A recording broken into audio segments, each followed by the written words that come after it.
Levítico, capítulo 13. As vestes do leproso, em quem está a praga, serão rasgadas, e os seus cabelos desgrenhados. Cobrirá o bigode e clamará: Imundo, imundo! Versículo 45. De todas as doenças ou pragas que assolavam o mundo daquela época, certamente a lepra era a mais temida. Além de ser incurável, dolorosa e humilhante, privava o doente do convívio social, tendo que habitar fora do arraial. Pensando em poupar sofrimentos desnecessários, o Senhor instituiu que fossem feitos exames minuciosos, a fim de que ninguém fosse declarado leproso sem a exata comprovação. Cada caso exigia um exame rigoroso, podendo incluir um período de até 14 dias de reclusão. Como se tratava de uma doença altamente contagiosa, a reclusão protegia a própria família do paciente de ser contaminada pela praga. Caso não fosse confirmada a lepra, o homem ou a mulher podiam retornar à sua casa e atividades normais. Mas caso o sacerdote confirmasse a praga, o leproso era obrigado a submeter-se à condição vexatória de proclamar de longe a sua terrível situação. Imundo! Imundo! O leproso mais famoso do Antigo Testamento não foi um filho de Israel. Naamã, o capitão do exército da Síria, sofria com esta enfermidade. Mas apesar de ser um pagão, o Senhor encontrou em Naamã um coração disposto a servi-lo. E através da menina israelita cativa e do profeta Eliseu, Naamã encontrou o caminho da cura. Ao invés de uma reclusão de 7 dias, 7 mergulhos no Rio Jordão foram suficientes para que ele pudesse contemplar o poder de Deus através de sua pele renovada. 2 Reis, capítulo 5, versículo 14. Jesus também curou muitos leprosos. Na cura dos 10 leprosos, por exemplo, ele ordenou que fossem se apresentar ao sacerdote. Porém, ainda no caminho, eles perceberam que estavam diferentes e, ao olharem para a pele limpa como a de uma criança, tiveram a certeza da cura.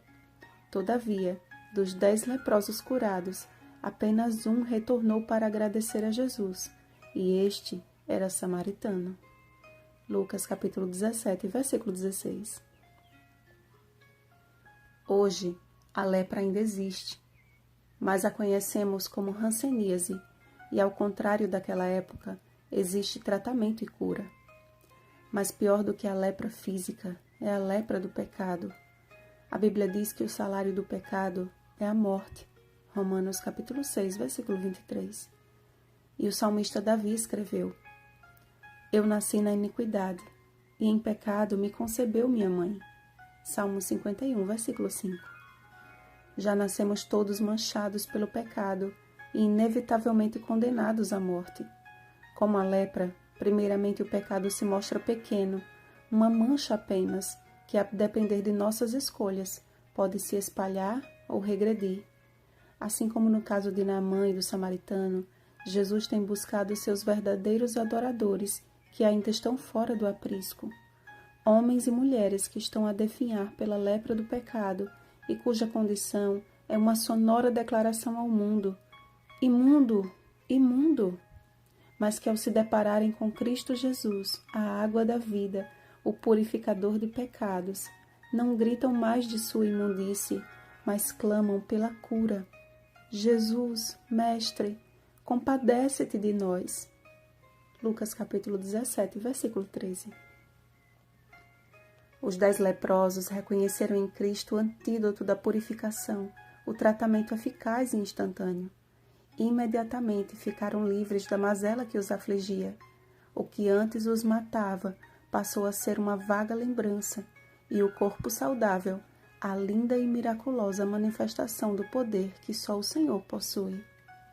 Essa ilustração não nos remete a uma cena que muito em breve ocorrerá? E lhes enxugará dos olhos toda lágrima, e a morte já não existirá, já não haverá luto, nem pranto, nem dor, porque as primeiras coisas passaram. Apocalipse capítulo 21, versículo 4. O Rei vem vindo para dar fim uma vez por todas à morte. Em sua morte e ressurreição, Cristo nos proveu a cura para o pecado. Todo o mal já não mais existirá, e num piscar de olhos receberemos um corpo completamente são e perfeito. E quando este corpo corruptível se revestir da incorruptibilidade, e o que é mortal se revestir de imortalidade, então se cumprirá a palavra que está escrita: tragada foi a morte pela vitória. 1 Coríntios capítulo 15, versículo 54.